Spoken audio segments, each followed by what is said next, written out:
Hello friends, કેમ છો? હું છું વિભૂતિ સાવલિયા પટેલ. તો અત્યારે આપણે બનાવીશું હેલ્ધી રાગીની કેક. તો કેવી રીતે બનાવીએ એની રેસીપી હું અહીં શેર કરીશ. તો તમે પણ એ જરૂરથી ટ્રાય કરજો. નાના બાળકને ખૂબ જ ભાવશે.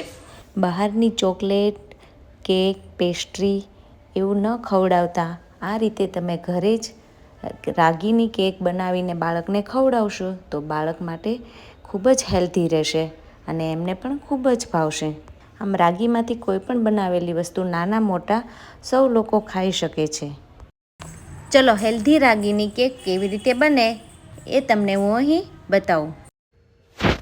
એક બાઉલમાં અડધો કપ રાગીનો લોટ, 2 ચમચી ગોળનો પાવડર, 2 ચમચી કોકો પાવડર, 2 ચમચી ઓલિવ ઓઇલ, ચપટી ખાવાનો સોડા અને બેટર જેટલું પતલું રાખવું હોય તે પ્રમાણે દૂધ નાખી બરાબર મિક્સ કરી લેવાનું છે. જો તમારી પાસે વેનીલા એસેન્સ હોય તો એ પણ તમે નાખી શકો છો.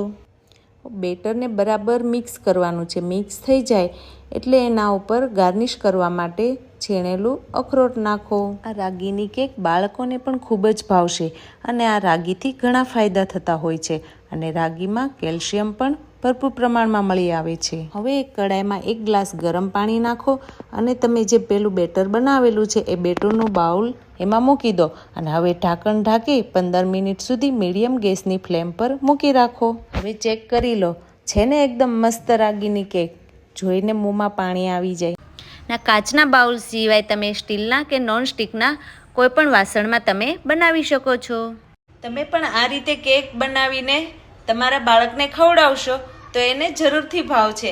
અને આ હેલ્ધી રાગીની કેક તમે પણ જરૂરથી ટ્રાય કરજો અને મને કોમેન્ટમાં ખાસ જણાવજો.